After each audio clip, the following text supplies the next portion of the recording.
Hey everyone, this is Kolvac from the NBSL, bringing you another game from the round of 16 from the NBSL tournament that we have hosted here.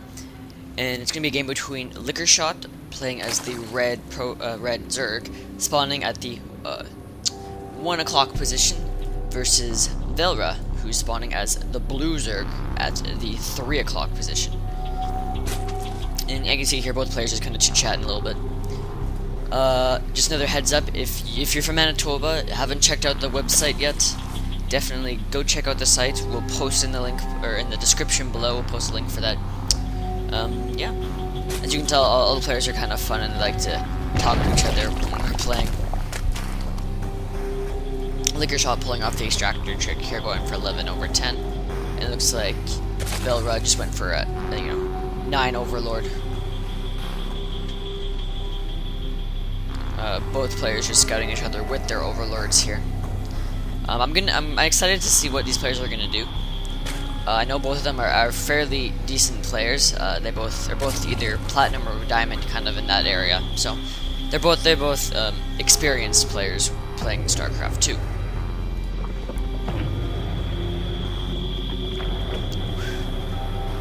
Yeah. So once again, I'm just casting by myself. I know casting, three-way casts and the two-way casts are way more fun and more entertaining for people watching, but sadly we can't always do that because our schedules don't always meet up. So it looks like Liquorshot did throw down a 14 pool, 14 gas, and it looks like Velra threw down a 14 pool, 14 gas as well. So very, very standard builds, very, very similar builds here from both players. Very, econ positive. I don't know if I'm saying that right, but it's very helpful for your economy when you do this build. Just throwing 3 guys into gas there, very, very standard. Kind of getting some little lag there, but that's fine. 3 guys in gas as well. Throwing down a Baneling's Nest for Velra, and still no tech choice from Liquorshot. Maybe he'll go from Zergling Speed, I'm not sure. But it does look like Liquorshot will see that Baneling Nest that goes down for Velra. If we go to Liquorshot's view here, you can see that he does see that Baneling Nest building. So he's very much aware of what's on the way. As well, Velra is actually sending out some lings here, just to try to do some harassment here. See if he can do anything, but Liquorshot has a few lings as well, but Velra definitely outnumbers him, so he's probably going to end up winning that battle. So Liquorshot will have to run back, but he, let's go to the Everyone tab here. No. Everyone tab here, there we go. He's probably just going to try to hold out until his Roach Warren comes out, because Roaches are very, very good against Banelings, making Banelings pretty much ineffective. Looks like a couple Banelings morphing in here for Velra. Probably just going to try to either harass them in our line or take out some more Zerglings that are just kind of running around. These Banelings are running in here. Looks like they're heading straight for the mineral line. They explode, and boom! They don't get anybody, actually. They do take down almost, more than 50% of the drone's health, down to like 5, but wasn't able to actually kill anything. Looks like while this is all happening, Velra is starting to tech to lair, so we'll see what kind of tech he's going to go for. Liquorshot still not teching up to lair, deciding to go for a more heavy roach build. Probably, yep, there we go, just decided to throw down that lair now, or start morphing into that lair now. Still, neither player has grabbed their expansion yet. Kind of not really my favorite play. I like to expand when I play Zerg. It's my main race, so expanding is very, very important as a Zerg player.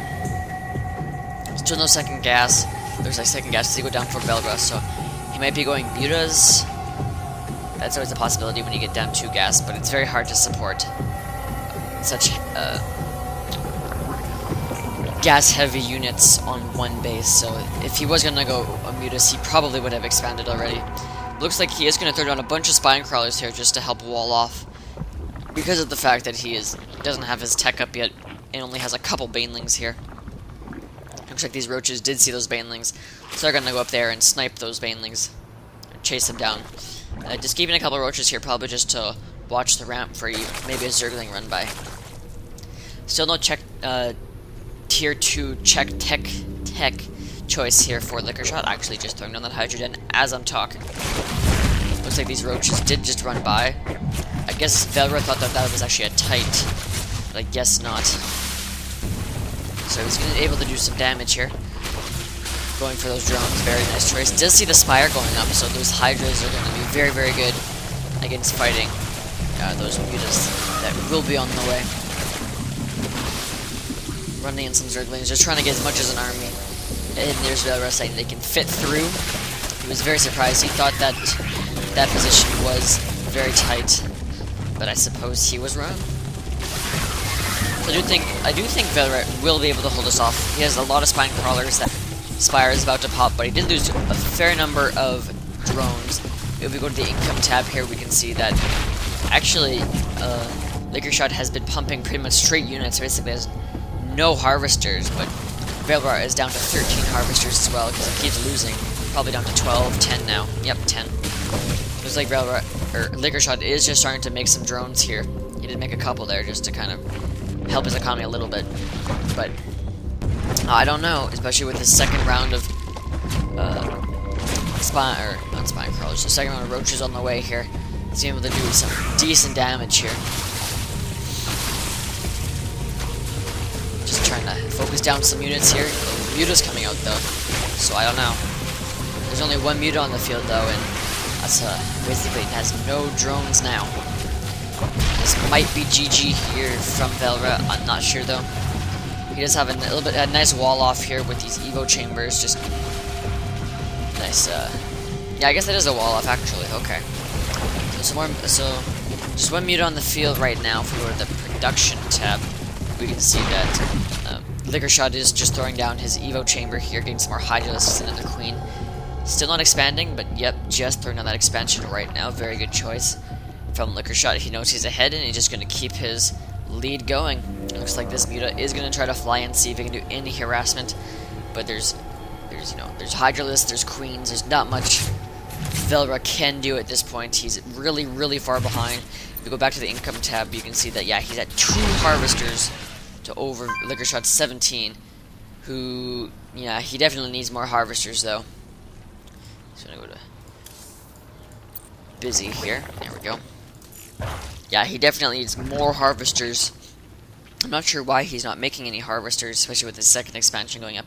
He should have like 30 or 40 harvesters by now, but I guess that means that his army would be smaller and probably not much damage would have been done already. So I guess you can think of it as a win-win scenario. You know, low harvesters, but yet did so much damage. Looks like he is starting to pump a lot of harvesters now. A lot of drones on the way, as well as some units.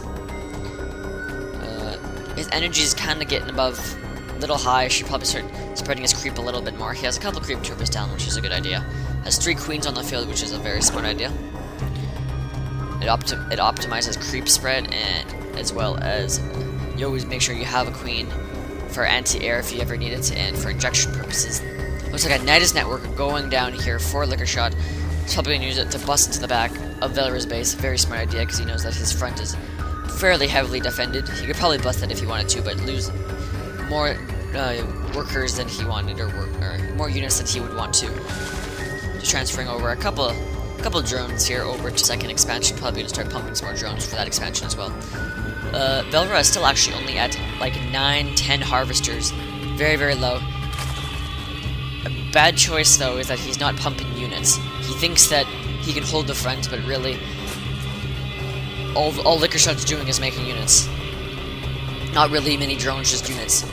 So I know Velra's probably thinking that he's so far behind in the econ, he needs to make more drones, but he really needs to just muster up as many units as he can and try to attack. That's all he can do right now. Even though, you know, he's thinking, oh, I just need to pump drones, need to make more units, need to get my economy back on. No, that's basically your death sentence, because you'll have no units once you get attacked.